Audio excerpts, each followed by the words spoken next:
Shalom, sahabat Alkitab sekalian. Selamat datang dalam program Bincang Alkitab, program bincang santai dan interaktif yang membahas tema-tema yang selalu menarik, yang selalu relevan dengan kehidupan kita saat ini, tentu saja dalam perspektif Alkitabiah.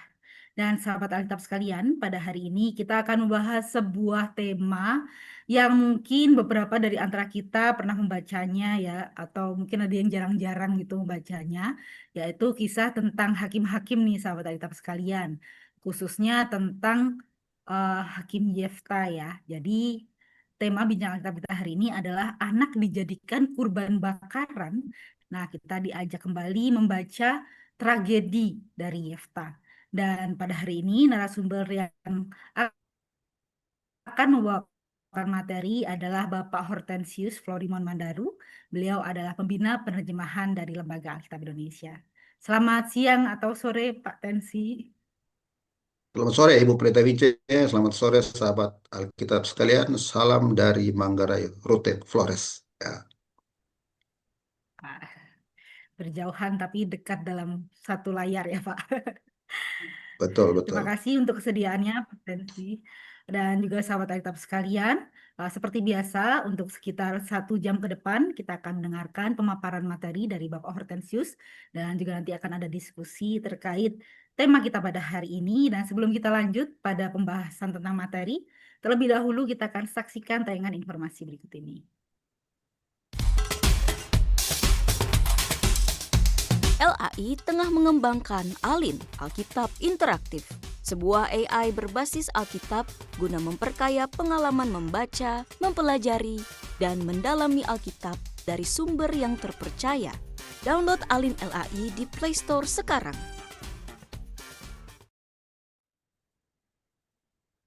Baik, sahabat Alkitab sekalian, tayangan informasi yang baru saja Anda saksikan adalah tentang AI pembelajaran Alkitab, yaitu ALIN atau Alkitab Interaktif, yang sahabat Alkitab boleh mencobanya dengan download di Google Play Store, atau sahabat Alkitab juga bisa mengetik ya di laman websitenya. Dan sahabat Alkitab sekalian, sekali lagi kita akan bahas sebuah tema, yaitu tentang anak dijadikan kurban bakaran. Nah, ngeri banget ya dengerinnya gitu.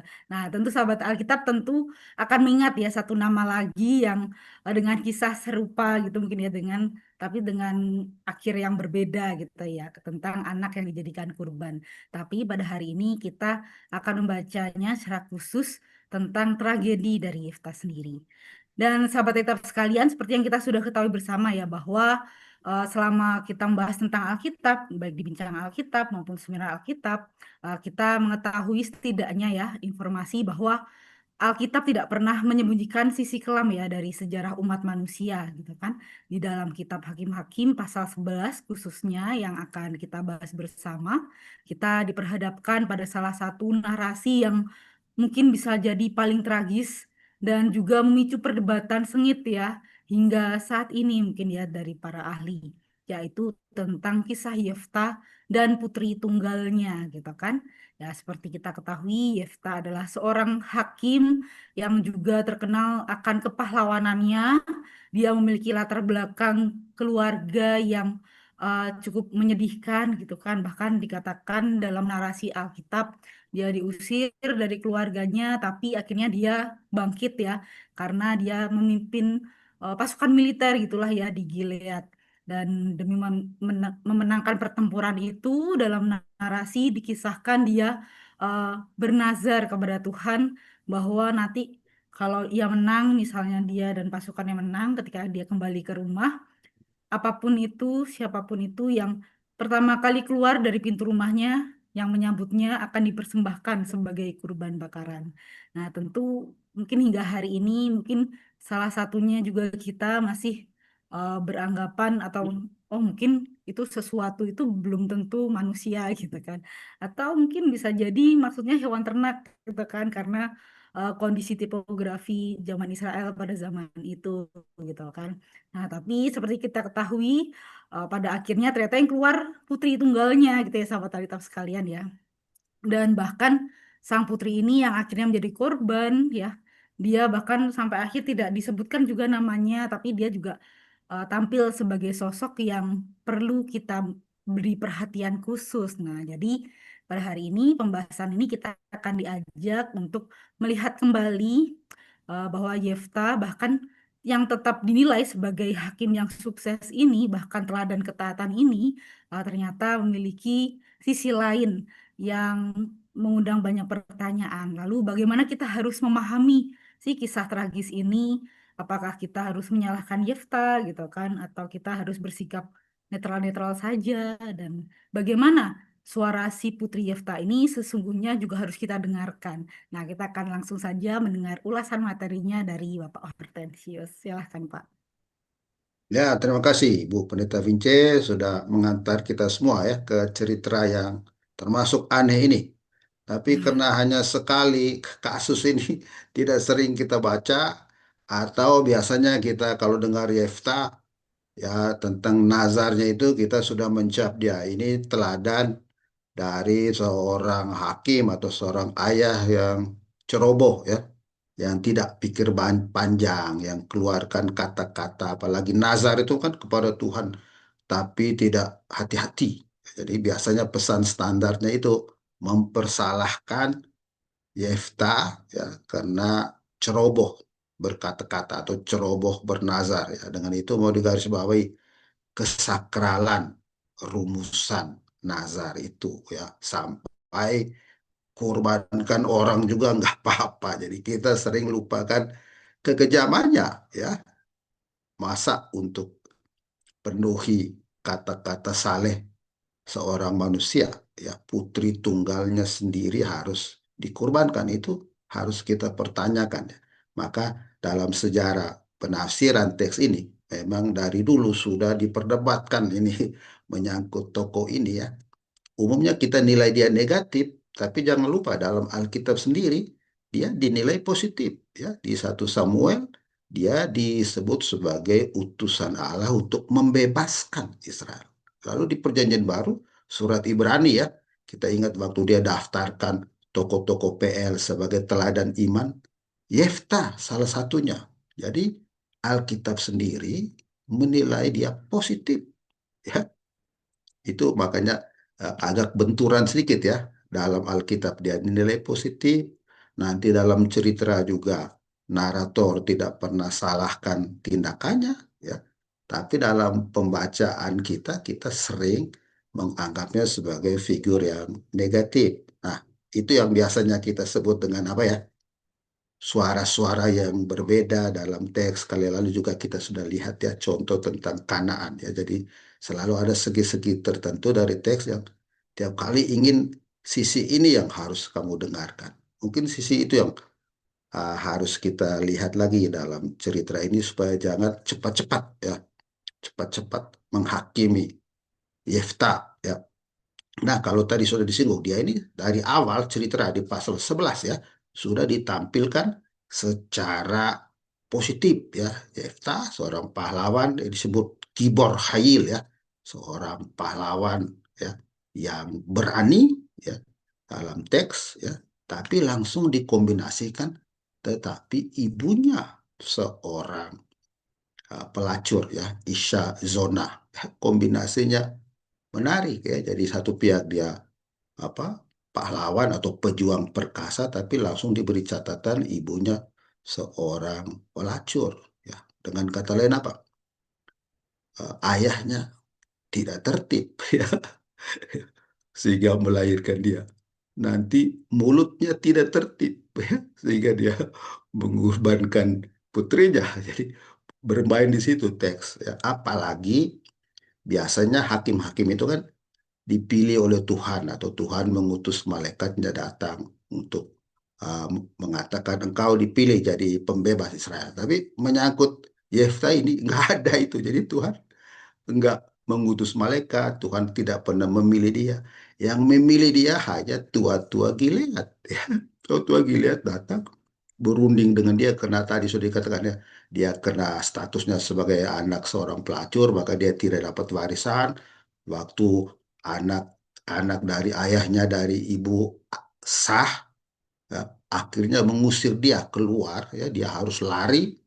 Tetapi waktu dia lari dan bergabung dengan semacam kelompok berandalan yaitu perampok yang kerjanya hanya pergi merampok, jadi semacam pasukannya sudah ada ya. Jadi tua-tua Gilead datang berunding dengan dia, yuk jadilah panglima pasukan kami. Tapi dia bilang kalau hanya panglima pasukan saya nggak mau ya.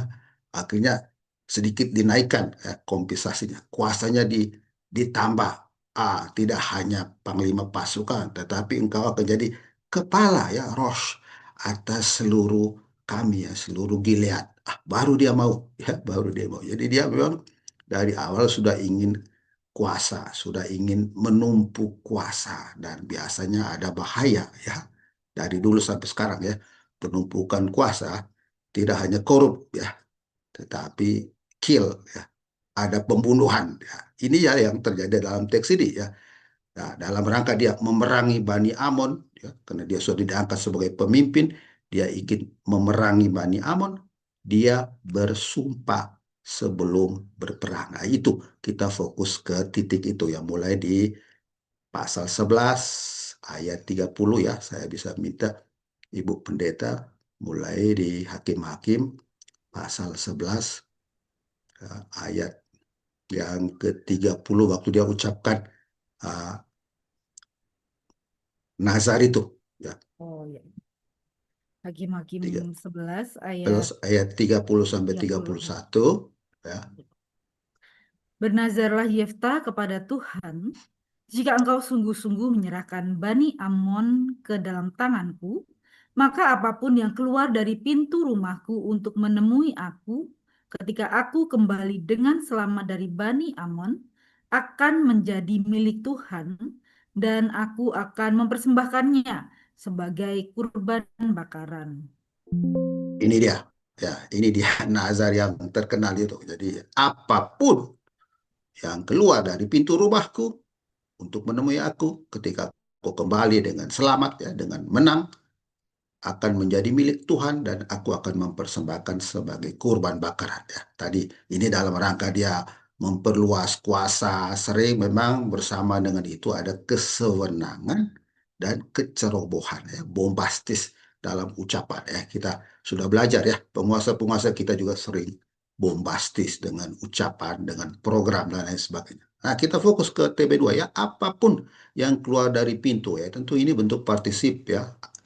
Apapun itu bisa juga siapapun yang keluar dari pintu rumah. Jadi teks Ibrani memang terbuka ya, dalam pelbagai terjemahan juga whatever atau whoever. Jadi kalau Bapak Ibu memeriksa terjemahan-terjemahan di sini memang terbagi. Ada yang mengatakan apapun yang keluar dari pintu rumah, tapi ada juga yang mengatakan siapapun. Ya. Jadi sebenarnya pertanyaan yang di otak Yefta waktu ucapkan nazar ini apa? Ya, tentu pendapat yang pertama ya mengatakan Yefta berpikir tentang ternak, ya, domba atau kambing yang konon ya zaman itu kalau tidak sedang digembalakan di padang, biasanya ada di sekitar rumah atau di dalam pekarangan rumah. Ya. Jadi Yefta mungkin pikir yang datang muncul nanti mungkin salah satu domba atau kambing. Ya. Dan dalam teks ini memang ada kata kurban bakaran olah ya, yang memang biasanya hanya menunjuk pada binatang kurban. Jadi para penafsir mengatakan dia berpikir tentang binatang yang keluar. Ya. Tetapi ada penafsir lain, terjemahan lain yang mengatakan Yefta memang berpikir tentang manusia. Ya. Misalnya, kalau bukan putrinya sendiri, hambanya atau salah satu pelayan atau orang asing di rumahnya, ya. Dan juga jangan lupa ada kebiasaan para perempuan keluar untuk menyambut dan mengeluh-elukan para pahlawan yang menang perang. Ya, ingat waktu Daud dan Saul ya kembali dari perang, para perempuan keluar dan bernyanyi ya. Saul mengalahkan ini, Daud mengalahkan lebih banyak lagi. Tapi itu para perempuan yang keluar menyambut. Nah, jadi mestinya Yefta tahu kebiasaan ini. Jadi kalau dia sudah tahu, berarti dia sadar waktu dia ucapan itu memang dia yakin ada manusia yang keluar untuk menyambut dia. Apalagi menurut para ahli, frasa keluar untuk menemui ya, itu dalam Alkitab itu umumnya ya, itu selalu menunjuk pada subjek manusia ya. Lalu menjadi milik Tuhan ya, dalam sumpah tadi ada kata menjadi milik Tuhan, itu juga hanya berkaitan pada manusia ya, entah tentang orang Levi ya yang secara khusus menjadi milik Tuhan atau umat Israel seluruhnya ya, biasanya disebut menjadi milik Tuhan. Ya, jadi seluruh teks ini di satu pihak ada yang menunjuk kepada orang yang keluar, tapi ada yang menunjuk kepada bukan orang atau apa saja selain manusia ya, entah binatang atau khususnya binatang. Jadi pokoknya teks Ibrani itu terbuka untuk diterjemahkan. Nah, disitulah tragedinya, ya. Tragedinya. Ya, jadi di ayat 34 ya, mungkin Ibu Pendeta bisa baca ya, apa yang terjadi di ayat 34 ya.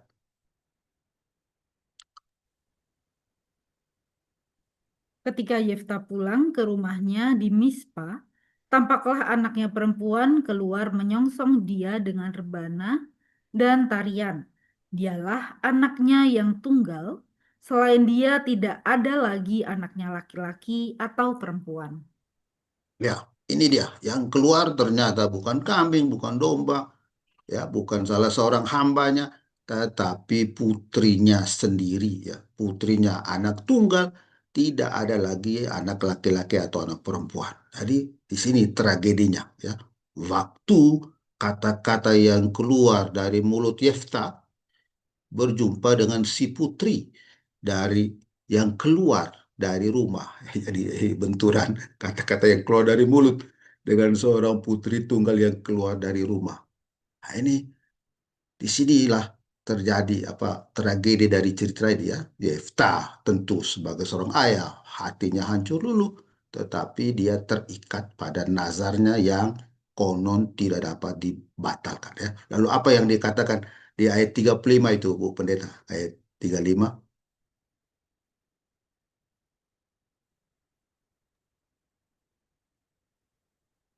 Melihat anaknya itu, Yefta mengoyak pakaiannya sambil berkata, "Aduh anakku, engkau membuat hatiku hancur luluh, engkau membuat batinku tersiksa. Aku telah mengucapkan nazar kepada Tuhan dan aku tidak dapat menariknya kembali." Ya, ini kata-kata yang di satu pihak memperlihatkan hati seorang ayah yang hancur, tapi kalau kita baca teliti ada semacam ironi ya, ya ironi. Ya. Jadi dia langsung, aduh anakku. Ya. Jadi mengapa engkau yang keluar rumah? Ya, mengapa engkau membuat hatiku tersiksa? Lihat kalimatnya ya, engkau yang keluar rumah. Mengapa engkau membuat hatiku tersiksa? Ya, jadi orang melihat, Yefta di sini kok seakan-akan membebankan tragedi ini pada putrinya. Kenapa kamu keluar rumah? Ya, jadi dia tidak menyalahkan dirinya yang tidak tertib berbahasa, atau minimal dia menghibur putrinya itu. Dia justru seakan-akan menimpakan tanggung jawab atas tragedi ini pada putrinya. Ini yang orang bilang mekanisme blaming the victim, ya, mempersalahkan korban, ya. Salah satu bentuk klasik ya, ada penafsiran itu. Tapi juga tragis ya, karena Yefta sudah bernazar ya. Kalau bernazar berarti dia bernazar kepada Tuhan. Ya, jadi dia dalam tanda petik sudah melibatkan Tuhan dalam nazar. Jadi ada pihak lain sekarang yang terlibat. Tapi Tuhan diam saja ya. Dia tidak intervensi. Waktu dia ucapkan nazar dia tidak larang, dan dalam kejadian ini berbeda dengan waktu Abraham mempersembahkan Ishak ya. Di menit terakhir ada intervensi ya, larang ya, Abraham nggak jadi ya, itu ada domba ganti ya. Tapi di Yefta ini nggak ada intervensi dari Tuhan. Jadi Tuhan memilih untuk diam ya. Ya, ada penafsir perempuan yang mengatakan ini nggak adil ya. Kenapa waktu Ishak ada intervensi diganti dengan domba, sekarang menyangkut putri Yefta nggak ada intervensi ya. Ada yang bertanya, apakah karena ini seorang perempuan ya, ya makanya Tuhan diam ya, itu menjadi diskusi ya. Kalau Tuhan kau pilih kasih ya. Tapi nanti kita lihat ya, sebenarnya menyangkut katakanlah Ishak itu seluruh inisiatif dari Allah ya. Jadi Tuhan yang menyuruh kurbankan, maka waktu Ishak tanya di mana di mana dombanya, Abraham mengatakan nanti Tuhan yang menyiapkannya. Jadi Abraham ada alasan untuk menimpakan tanggung jawab pada Tuhan. Tapi berkaitan dengan Yefta ini nggak ada pihak sebelah yang dia libatkan secara sepihak, katakanlah, tidak omong, tidak juga mengintervensi. Jadi dia sebagai ayah terperangkap dalam situasi atau dalam tragedi ini, ya. Tidak ada yang eh, bisa dia lemparkan tanggung jawab. Satu-satunya dia, katakanlah, ingin melemparkan tanggung jawab itu putrinya. Mengapa engkau yang keluar? Ya, engkau membuat saya sedih. Ya. Nah, lalu persoalan yang lain menyangkut teks ini, ya. Apakah si putri itu dijadikan kurban bakaran atau tidak, ya? Tentu itu pandangan dominan, ya, bahwa memang eh, putri Yefta ini jadi dikurbankan, ya. Coba Ibu Pendeta baca di ayat 39, ya.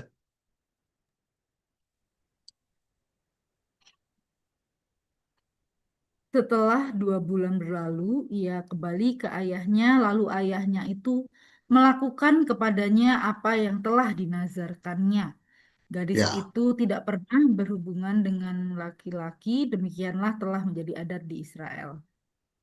ya itu. Jadi setelah ada dialog tentang nazar itu, gadis itu akhirnya minta kalau bisa saya izin kalau saya pergi ke pegunungan, meratapi kegadisanku bersama teman-temanku, lalu dia kembali. Dan di situ dikatakan lalu ayahnya melakukan kepadanya apa yang telah dinazarkannya. Hanya itu. Jadi tidak ada perinciannya bagaimana ya dikorbankan, ada kayu atau apa di mana, itu tidak ada. Jadi detil itu sama sekali disembunyikan. Ada semacam rumusan yang umum saja. Makanya para ahli berdiskusi, ya, kok tidak eksplisit, ya, seakan-akan naratornya ragu-ragu, ya. Memang ini teks, orang bilang teks yang sulit, ya, secara teologi, ya, karena kita tahu semua Tuhan sangat melarang praktik kurban manusia, ya, di kitab Imamat pasal 18, pasal 20, Ulangan pasal 12, juga Nabi Yeremia, Yeskiel itu mengecam, ya, melarang praktik kurban manusia. Itu jelas. Maka kelihatan narator atau penulis sengaja membuat, ya, kurban putri Yefta ini secara umum aja, ya. Tapi terjadi, ya.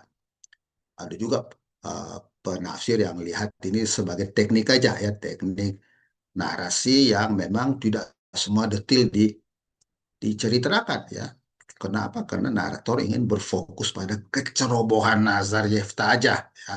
Jadi banyak detil cerita ini memang sengaja didiamkan oleh narator, termasuk detil bagaimana dia dikorbankan. Seperti juga narator tidak cerita bagaimana Putri Yefta tahu isi dari nazar ayahnya, ya. Jadi ini orang bilang teknik yang biasa. Pokoknya kalau kalau Putri Yefta jadi dikorbankan, maka pesan klasik yang selalu ada itu, ya, hati-hatilah dengan janji atau ucapan mulut, apalagi jika diucapkan kepada Tuhan, nazar, ya. Selalu ada konsekuensi dari setiap ucapan manusia, baik untuk sesama maupun untuk diri sendiri. Ya, tentu dari para penafsir feminis biasanya melihat teks ini kok penuh dengan orang sebut bias, ya, dari narator dan masyarakat yang terlalu pria sentris, ya. Ya, seakan-akan dia mengatakan, mengapa kau keluar rumah? Berarti apa? Perempuan memang jangan keluar rumah kalau ingin selamat, ya. Jadi itu pesan implisit dari teks, ya. Jadi ini domain kamu perempuan itu dalam rumah domestik, bukan publik. Kalau keluar bahaya, mati, ya, kira-kira itu. Jadi feminis mengkritik, ya, di balik cerita ini sebenarnya ada bias, ya, dari, ya, penulis atau narator pria yang ingin perempuan selalu di ranah domestik, ya, nggak boleh berkiblat di ruang publik, ya. Nah, tentu kemudian si putri ini dikurbankan, dan jangan lupa tadi ditekankan dia seorang gadis, artinya dia tidak pernah melahirkan anak. Artinya apa? Karena ini anak tunggal, Yefta nggak punya anak lain, baik laki-laki maupun perempuan, berarti dia juga punah sebagai manusia. Ya. Jadi dengan mempersembahkan putrinya sebagai kurban bakaran, Yefta juga sebenarnya tengah memunahkan diri dan keluarganya. Ya, jadi itu ini dia mau dilihat sebagai pelaku kekerasan, tapi dia juga menjadi orang bilang objek ya. Dia terlibat, tapi dia juga menderita ya dari nazarnya sendiri. Sehingga kita sulit sekali menilai moralitasnya apa ya. Kenapa? Karena teks sendiri tidak menilai apa-apa. Narator biasa-biasa aja. Seperti tadi ya, 1 Samuel tetap memuji dia sebagai pembebas Israel. Surat Ibrani tetap melihat dia sebagai model iman. Nah, dalam cerita, kalau kita lihat sebelum dia bernazar, ya sebelum dia pergi berperang, dikatakan roh Tuhan menghinggapi Yefta. Jadi di ayat 29, sudah dikatakan roh Tuhan menghinggapi Yefta. Ya, lalu ada yang melihat apakah dia bernazar atas ilham roh Tuhan, atau dia bernazar karena dia tidak terlalu yakin bahwa dia disertai oleh roh Tuhan. Jadi para ahli agak terbelah di situ. Ya, apa hubungan Yefta dihinggapi roh Tuhan dengan nazarnya? Ya, apakah nazar diucapkan karena dia sudah dipenuhi dengan roh Tuhan? Ya, karena sesudah itu memang Bani Amon kalah, ya, Yefta dan menang. Apakah itu bukti bahwa nazar Yefta itu diterima oleh Tuhan atau tidak? Jadi teks amat terbuka untuk memberi ruang kepada kita yang baca untuk ya berinteraksi ya. Coba jangan terlalu cepat menilai kesalahan sepenuhnya pada Yefta. Jangan lupa dia bernazar setelah dia dihinggapi roh Tuhan dan lain sebagainya. Itu membuat teks ini semakin menarik, apalagi Tuhan selama adegan ini tidak pernah berbicara ya. Dia memilih untuk bungkam, tidak mengintervensi, beda sekali dengan waktu Ishak dikurbankan ya. Ini orang bilang contoh teks Alkitab yang terbuka ya, yang memiliki banyak segi untuk katakanlah eh, ditafsirkan. Nah, ada segi lain ya. Menurut Ibu Pendeta, eh, jadi dikurban atau enggak? Ibu Pendeta. Iya, Atau sepertinya Ibu jadi Pendeta mau dia, kalau diceritain. maksud Ibu Pendeta mau juga dia dikurbankan atau gimana? Ya, ya, yang kita anggap selama ini memang dia jadi dikurbankan meskipun tadi diceritanya kan hanya sedikit ya. Karena ceritanya hanya sepintas secara umum, makanya ada penafsir lain ya, sejak abad pertengahan mengatakan oh dia tidak jadi dikurbankan ya. Dia seperti nasib Ishak ya, pada akhirnya tidak jadi, tapi di apa dalam tanda petik ya dikurbankan hidupnya. Jadi dia disuruh oleh ayahnya ya dipersembahkan kepada Tuhan sebagai seorang putri yang tetap gadis ya. Kenapa? Karena memang kurban manusia dilarang oleh Taurat. Yang kedua, karena rumusan tadi tidak jelas ya. Tidak jelas, hanya dikatakan secara sepintas, maka ada ahli yang melihat ya kelihatan eh, yang terjadi adalah bahwa Putri Yefta itu dipersembahkan ya sebagai seorang yang tinggal sebagai gadis tidak menikah seumur hidupnya ya, bahkan tersendiri, hidup menyendiri ya, perusha istilah Ibraninya. Kenapa? Karena waktu dia minta untuk pergi ke gunung, dia tidak menangisi katakanlah hidupnya, tapi dia ingin menangisi kegadisannya. Ya, kira-kira itu. Kita lihat teksnya waktu dia minta kepada bapaknya itu di ayat 37 ya. Di ayat 37 ya. Tadi Ya. bisa dibaca ulang ayat 37. Katanya lagi kepada ayahnya, hanya izinkanlah aku melakukan hal ini. Berilah aku waktu 2 bulan supaya aku bersama teman-temanku melakukan perjalanan di pegunungan dan menangisi diriku yang tetap gadis sampai mati. Ya, jadi melakukan perjalanan pegunungan dan menangisi diriku yang tetap gadis sampai mati. Ya, tetap jadi si Putri Yefta sendiri mau menangisi kegadisannya.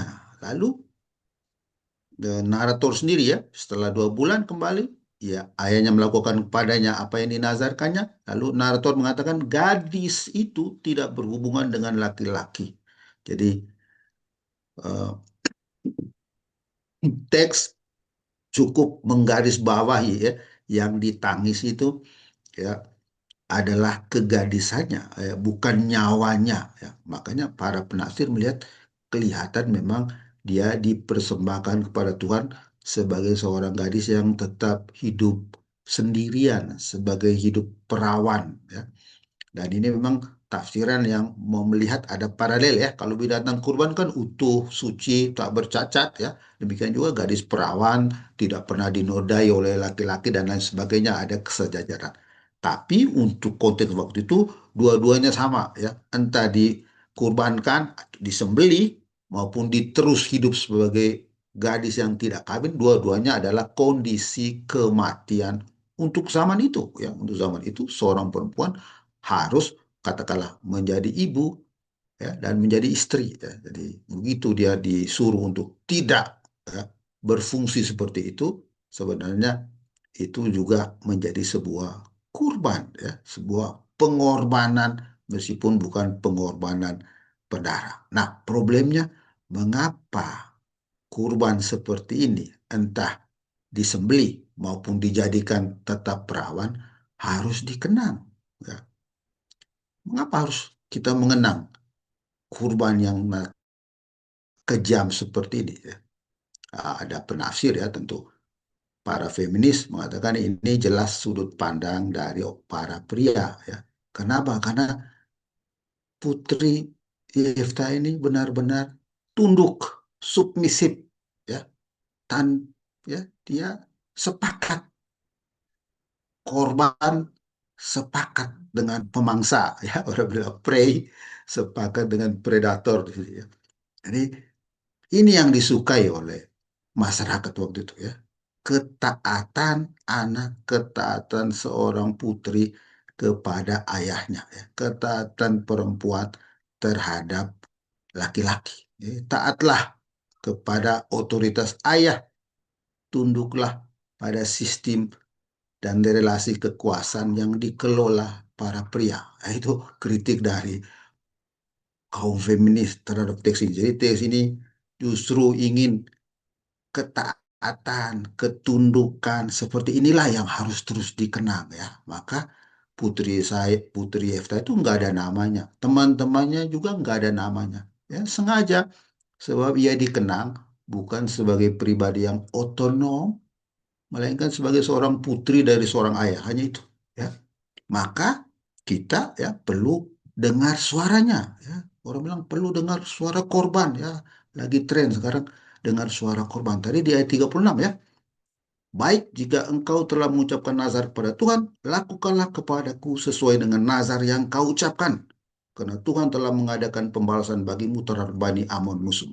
Ini orang bilang ironi. Kalimat pertama dari putri ini sungguh merupakan ironi. Karena tadi ayahnya seakan-akan ingin melemparkan tanggung jawab kepada dia. Sekarang dia balikan. Ya.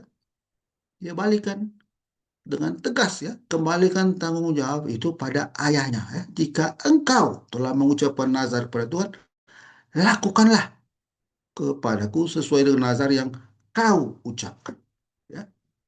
Jadi engkau yang bernazar, komitlah dengan nazarmu itu ya. Jadi dialah ya, ironinya di situ seorang putri justru yang mengajar ayahnya ya, seorang korban yang mengajar ayahnya tentang komitmen dan kesetiaan pada janji dan kata-kata yang sudah diucapkan. Ya. Lalu ada kalimat keduanya. Tadi sudah dibaca ya, hanya izinkanlah aku melakukan hal ini. Berikanlah aku waktu 2 bulan supaya aku bersama teman-temanku melakukan perjalanan di pegunungan dan menangisi diriku yang tetap gadis sampai mati. Jadi ini ucapan yang kedua ya. Ya.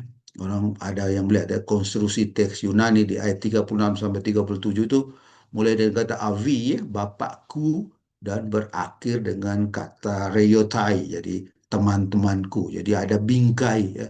Di ujung sana ada bapakku, di ujung yang lain ada teman-temanku. Jadi orang bilang ini ya, semacam sinyal ya, kiblat ya. Dia beralih ya, afiliasinya beralih dari ayah yang membuatnya punah, ia beralih ke teman-temannya yang membuatnya terus dikenang dan hidup dalam memori kolektif bangsa. Ini memang tanda bahwa dia pilih sendiri, akhir hidupnya dia pilih dengan bebas. Ya, saya memilih untuk bergabung dengan teman-teman. Ya, tidak tetap bersama Bapak, tunggu eksekusi atau tunggu dibawa ke tempat pengasingan sebagai perawan. Saya pilih untuk pergi berkumpul ya, berkomunitas dengan teman-teman saya ya, bukan tetap terikat secara taat buta pada ayah, tapi saya mau bergabung dan dengan komunitas ya, dengan teman-teman yang solider dengan saya. Itu pilihan dia ya. Ini orang bilang cara kita mendengar suara dari si putri ya. Lalu kita juga melihat apa yang dibuat, ya, apa yang dikenang oleh teman-temannya ya. Ya, jadi mengenang apa yang dibuat oleh teman-temannya ini penting ya, karena mereka menemani dan bersetia kawan dengan dia ya. Ini orang bilang teman-teman ini memberi dia solidaritas ya, rasa setia kawan untuk berbagi perasaan dan katakanlah tangisan ya. Ini mereka jadi saksi meskipun tanpa kata-kata, tapi tindakan mereka menjadi saksi yang terus menghidupkan kenangan akan si putri ya, Bet ya, Bet atau Bat Yefta ini ya. Mereka dia tetap ya, melalui tindakan mereka Putri Yefta tetap dikenang baik sebagai korban ya, yang menelanjangi kekejaman kata-kata suci nazar ya. Itu bisa simbol dari ritual agama dan lain sebagainya yang sering kejam ya. Jadi sering ini bisa dilihat dari dua sisi. Dia satu pihak adalah korban yang menelanjangi kekejaman kata-kata yang disakralkan dan juga ketidakadilan masyarakat yang notabene amat pria sentris, maupun dia sebagai subjek ya tadi mengajarkan komitmen pada janji dan ucapan kepada ayahnya. Juga orang yang secara bebas menentukan sendiri komunitasnya ya, tempat ia berbagi rasa dan mendapatkan bela rasa. Nah, ini penting ya. Lalu kenangan inilah ya diteruskan selanjutnya oleh para putri Israel ya, benot Israel. Selanjutnya ini kan menjadi tradisi ya, putri-putri Israel, benot Israel terus mengulang, mengenang apa saja yang terjadi dengan si putri ini. Ya.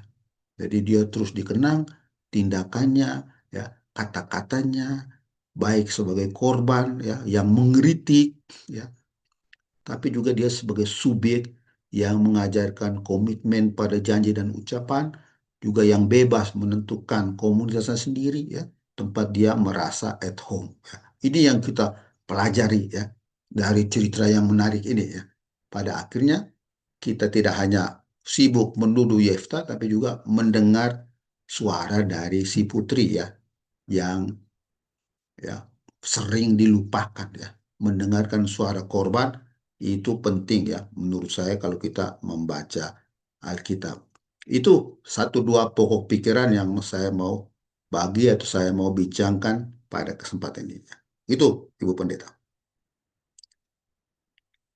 Baik, terima kasih banyak Patensi ya, sahabat Alkitab sekalian, kita telah mendengar ya bahwa begitu kompleksnya ya tentang kisah dari Yefta ini dan juga anaknya, putrinya Yefta yang bahkan tidak diberi nama, tapi bahkan apa yang alaminya ternyata juga menjadi sebuah tradisi ya yang diikuti turun temurun gitu ya. Menarik sekali ya sahabat Alkitab.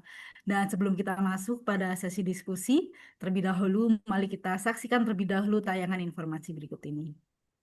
Tetapi saya memberi himbauan dan saya sering berkunjung di tempat mereka masing-masing atau di rumah mereka supaya mereka bisa bergabung dan bisa semangat untuk belajar.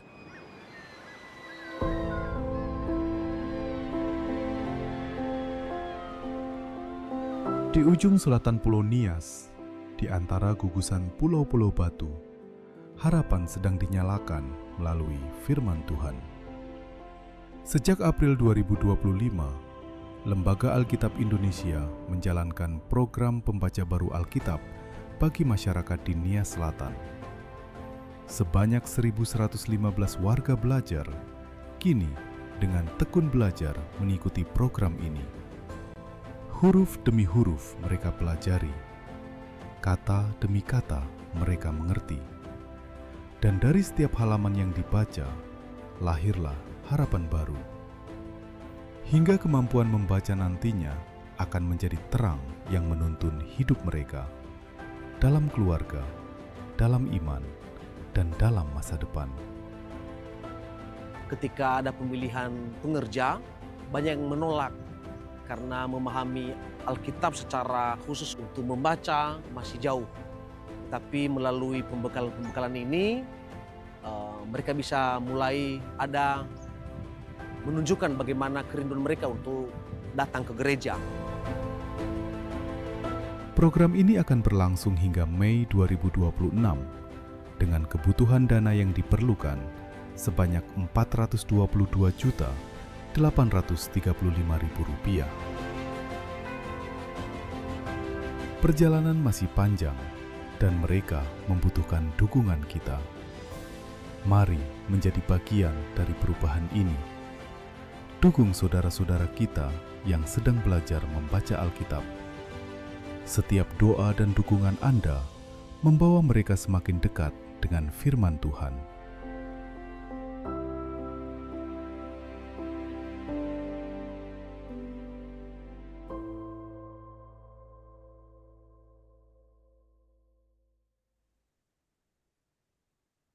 Baik, sahabat Alkitab sekalian, demikian adalah informasi tentang program pembaca baru Alkitab ya. Dan bagi sahabat Alkitab sekalian, seperti kita ketahui bahwa sahabat Alkitab dapat turut mendukung program ini supaya saudara-saudara kita yang hingga saat ini ternyata masih banyak yang masih buta aksara. Jadi kita bisa membantu baik melalui dana maupun kita bisa berkontribusi secara langsung, mungkin ikut sebagai volunteer juga boleh ya, mendaftar ke LAI. Baik sahabat Alkitab sekalian, tema kita kembali lagi adalah tentang anak dijadikan kurban bakaran, membaca tragedi kisah Yefta gitu ya. Lah, bahkan tragedinya sebenarnya yang dialami langsung oleh putrinya ya. Dan Pak Tensi menarik sekali ya, terima kasih banyak yang sudah disampaikan kepada kita, sangat lengkap gitu ya. Rasanya sudah tidak ada ruang pertanyaan lagi. Tapi saya tertarik sih dengan kembali lagi tentang eh, Yefta yang mengucapkan nazarnya itu ya Pak ya. Nah, apakah memang karena kalau melalui teks-teks Taurat gitu kan, korban manusia itu tidak diperbolehkan, tetapi Yefta tetap mengungkapkan itu gitu kan. Nah, apakah ini berkaitan dengan tradisi, dengan agama-agama lain, keyakinan-keyakinan yang sedang bertumbuh di lingkungan hidup eh, Yefta ini, Pak, sehingga eh, ada semacam kurban anak gitu kan, persembahan berupa anak gitu kan, anaknya yang dipersembahkan itu apakah hal yang lazim sehingga mungkin yang disampaikan Jefta walaupun ada banyak pemikiran, bisa jadi itu mungkin dia tidak mengacu pada seseorang tetapi kepada bisa jadi hewan ternak, tapi kan karena eh ya namanya rumah kan ada kemungkinan yang keluar juga manusia, nggak cuman hewan ternak ya. Apakah eh, ini ya memang di lingkungan hidup Yefta pada masa itu ada agama-agama tertentu yang memang sudah biasa tindakan seperti yang dilakukan Yefta ini. Itu mungkin sih Pak. Oke, Ibu Frida, ya. Ya, Ya. tentu ini kita perlu rekonstruksi historis katakanlah ya. Tapi memang di cerita, jangan lupa, karena dia statusnya anak dari seorang pelacur ya, Isha Zona itu, maka anak-anak dari istri resmi ayahnya akhirnya mengusir dia keluar dari katakanlah ikatan kekerabatan ya. Dari segitu memang dia outsider dari awal ya. Jadi dia punya background itu, lalu dia keluar ya ke wilayah Tauf ya, tentu dengan pola hidup tadi dikatakan ya, orang-orang yang luntang-lantung ya dalam TB ya, gerombolan yang hanya kerjanya merampok ya. Dari segi itu sebenarnya dia lebih katakanlah expose ya dengan tradisi kebiasaan bukan Israel. Itu bisa ditarik dari situ. Jadi dia punya gaya hidup mungkin yang tidak ortodoks, tidak sesuai dengan Taurat ya, orang yang sukanya merampok dan luntang-lantung. Itu kan orang yang tidak taat hukum biasanya ya. Jadi dari awal tentu teks sedikit menyiratkan itu ya. Mungkin dia dapat mentalitas itu dari background itu ya. Karena memang dia digambarkan sebagai outsider sebelum akhirnya datang tua-tua Gilead minta dia pulang ya. Tapi dia sudah dewasa dengan gerombolannya yang kita tidak tahu siapa ya.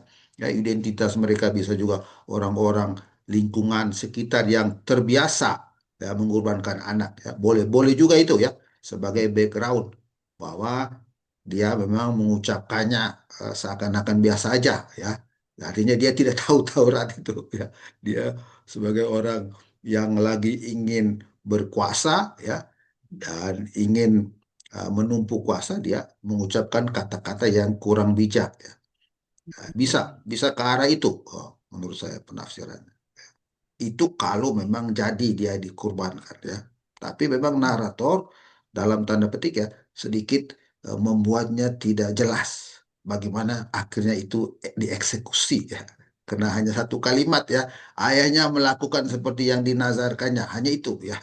Ya tentu implikasinya dia mempersembahkan sebagai kurban bakaran, itu yang paling jelas ya. Dan itu yang menjadi katakanlah pendapat kebanyakan kita sampai saat ini bahwa anaknya itu jadi dijadikan kurban bakaran karena olah itu memang biasanya terminus khusus untuk kurban binatang yang dibakar ya. Meskipun Taurat melarang keras ya. Justru karena Taurat larang keras, maka naratornya agak hati-hati dalam rumusannya ya. Kira-kira itu. Tapi itu biasanya dikatakan teks yang sulit ini justru jadi bukti bahwa itu secara historis faktual terjadi ya, hanya sedikit disamarkan ya. Itu bagaimana Ya, Ibu Pendeta?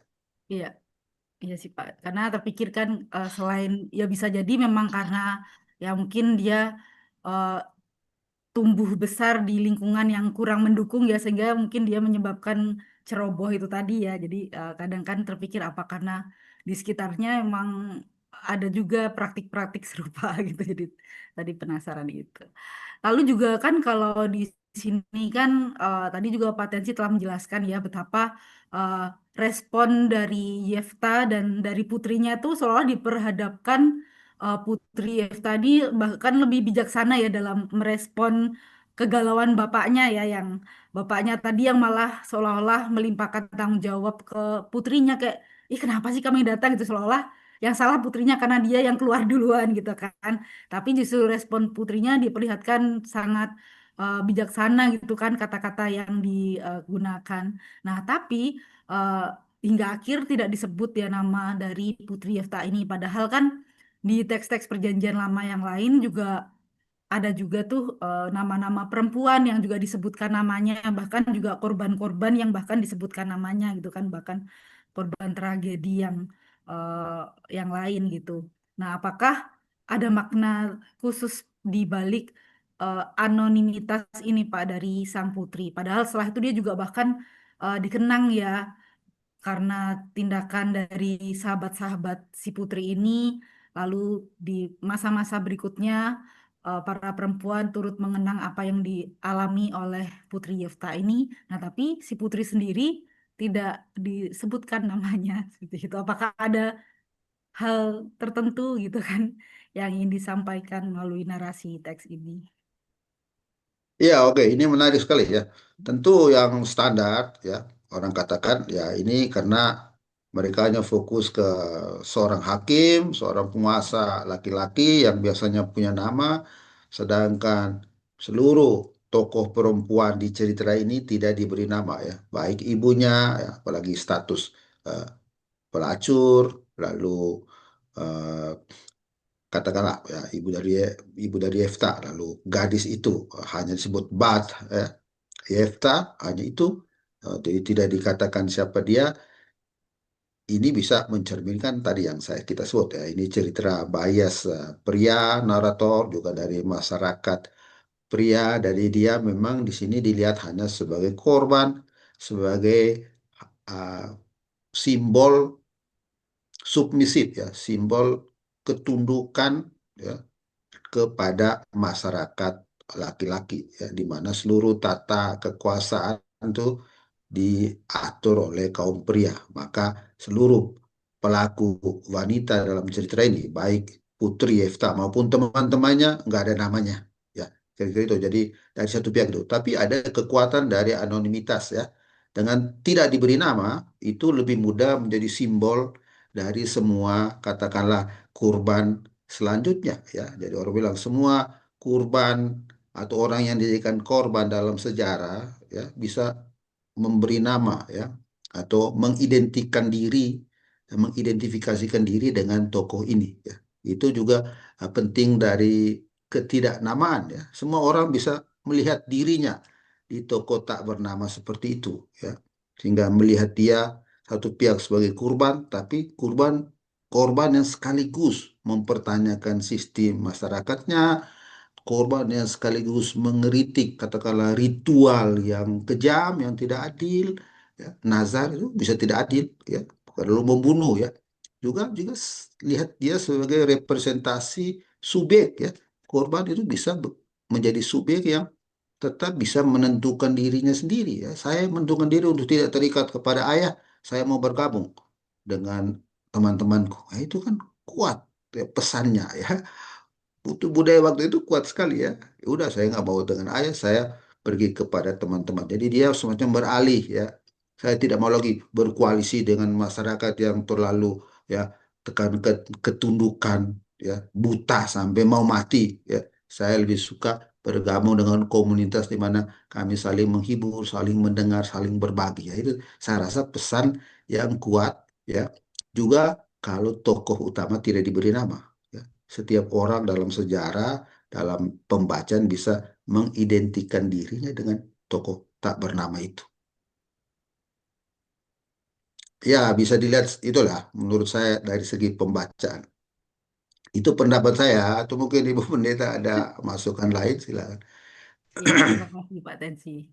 Ya, menarik. Tapi memang apa ya? Saya ini ya, ketika kan dia diberi ruang, tapi setelah 4 hari ya dia kembali lagi ya setelah beberapa waktu gitu. Tapi kan ini masih dalam konteks narator adalah teksnya sangat patriarkal gitu ya Pak. Nah ini jadi nggak sih cuman kecurigaan aja. Apakah ini justru ruang meratap ini justru sengaja diberikan oleh sistem patriarki gitu ya sebagai seolah-olah katu pelepas tekanan gitu agar kaum perempuan tidak melakukan pemberontakan. Ya, bisa aja ya, bisa dilihat seperti itu. Minimal tadi dikatakan tiap tahun ya, tiap Tiap tahun itu tahun. dikenang ya. Tapi kita bisa berisi apa yang dikenang di situ ya. Hmm. Bukan bahwa dia akhirnya harus dikurbankan, tapi juga bisa dilihat bagaimana dikenang tuh waktu dia pergi ke gunung ya, berpisah dari ayahnya ya, bergabung dengan katakannya kelompoknya ya, itu kelompok yang solider dengan dia. Saya rasa segi itu juga yang harus dikenang ya, bahwa putri-putri Israel selanjutnya mengenang Putri Yefta ya, dengan itu ya, eh, kekuatan tokoh ini terus dihadirkan dalam memori, tidak dimatikan ya. Kalau tuh dia mati, kalau dikurbankan nggak apa-apa, tapi memorinya ya, kritiknya ya, teladannya pada komitmen ya, ya, kebebasannya untuk menentukan kelompok itu tetap dihadirkan dalam, katakanlah, generasi selanjutnya. Apalagi yang kita biasa terjemahkan dengan menangisi ya, itu ada penafsir yang melihat meratapi kegadisan itu, verba itu juga bisa diterjemahkan dengan menceritakan ya, mengisahkan. Jadi kadang-kadang eh, kepahlawan itu harus juga ya dalam hal ini diceritakan terus-menerus ya. Itu kekuatan cerita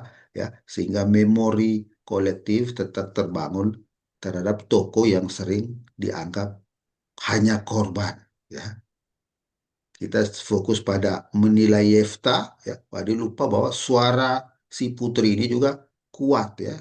Karena memang adegan itu berakhir dengan dia ya, bersama teman-temannya katakanlah ya. Porsi cukup besar diberikan oleh narator. Itu Bu Ince. Ya, Ya, ini terima tentu kasih banyak. pendapat seorang pria ya, pendapat seorang pria ini. Ya, ya, karena Semoga memang, saya mewakili. Ya, nah, tapi memang teksnya kan sangat pria sekali. iya, iya, Ahmad pria ya. Minimal kita Baik, buka ya, buka sedikit ya iya, celah-celah. Itu yang kita sebut kemarin ya. Ada resistensi dari teks ya. Jangan hanya lihat dari sudut pandang kalian, tapi juga lihat juga sudut pandang si korban. Itu yang kita coba melatih bersama hari ini ya. Ada resistensi dari suara-suara lain dalam teks yang selalu ingin supaya suara mereka juga didengar. Dia juga ingin nego supaya makna itu lebih lengkap kita tangkap ya. Kira-kira itu. baik, terima kasih banyak Pak Tensi. Nah, justru Pak Tensi sebagai pria mewakili suara feminis dengan sangat kuat nih melalui uraian yang Oh, baru thank saja you. disampaikan. Jadi sahabat Alkitab sekalian, nah nggak kerasa ya ternyata perbincangan tentang Sasta dan putrinya ini tanpa terasa sudah lebih dari 1 jam kita bercakap. Dan sahabat Alkitab sekalian, sebelum kita mengakhiri program Bincang Alkitab pada hari ini, nah ada titipan informasi nih buat sahabat Alkitab sekalian. Akan muncul di layar sahabat Alkitab sekalian sebuah barcode. Dan di sini kami ingin mengajak sahabat Alkitab sekalian untuk terlibat ya dalam program pelayanan dari Lembaga Alkitab Indonesia. Dan sahabat Alkitab bisa berdonasi ya yang ingin mendukung dalam bentuk dana, tinggal scan barcode dengan kode unik 67.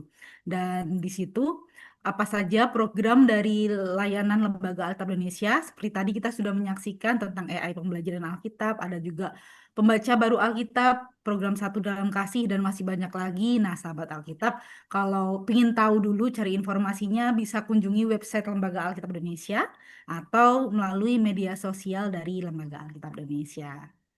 Dan sahabat Alkitab sekalian, sebelum kita mengakhiri bincang Alkitab pada hari ini, mohon kesediaan Pak Tensi untuk memberikan closing statement Pak untuk tema kita pada hari ini. Ya, terima kasih banyak ya, sahabat Alkitab sekalian. Kita semacam melatih bersama untuk melihat bahwa teks Alkitab itu kaya, teks Alkitab itu punya banyak segi. Hari ini kita belajar untuk juga menghargai suara dari tokoh-tokoh kecil. Ya, seringkali kita berfokus pada tokoh-tokoh besar, para pria yang punya nama, para pahlawan yang punya nama dan lain sebagainya. Lupa bahwa Alkitab penuh dengan tokoh-tokoh kecil yang bernama ataupun yang lebih banyak tanpa nama. Ya, hari ini kita belajar dari dia, dari si Putri Yefta. Belajar tentang apa? Tentang banyak hal. Pertama, tentang komitmen terhadap kata-kata, ya, komitmen komitmen terhadap kata-kata yang sudah diucapkan. Ya. Yang kedua, kita belajar dari dia bahwa manusia dalam situasi apapun tetap bisa bebas menentukan dirinya sendiri, menentukan kepada siapa dia bergabung, ya, berkomunitas, ya, memilih komunitas-komunitas, bukan komunitas yang menindas, yang menekan, tapi komunitas di mana mereka bisa saling berbagi, saling katakanlah di situ saling berbagi nasib dan bercerita. Itu yang kita bisa belajar dari Putri Yefta ya. Tidak perlu belajar dari Yefta saja ya. Dan seluruh cerita ini sebenarnya punya pesan yang sama dengan pengorbanan Ishak yang tidak jadi. Meskipun Putri Yefta tidak ada pembatalan yang katakanlah eksplisit dari Tuhan, tapi setiap kurban yang katakanlah tidak jadi, pesannya abadi bahwa untuk taat kepada agama, kepada aturan agama, kita tidak perlu atau tidak boleh membunuh manusia. Kira-kira itu yang saya bisa pesankan sebagai closing statement kali ini. Terima kasih banyak.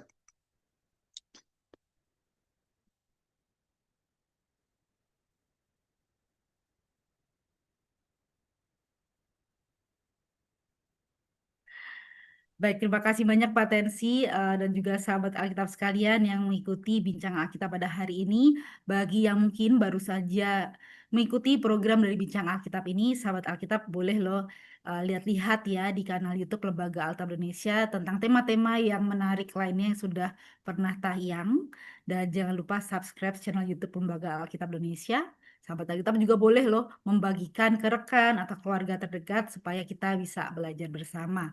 Dan sahabat Alkitab, LAI adalah kita. Mari kita bersama mendukung agar kabar baik ini terus diwartakan. Jadi dukung terus kanal YouTube Lembaga Alkitab Indonesia dengan cara subscribe, like, and share. Sampai jumpa pada bincang Alkitab berikutnya.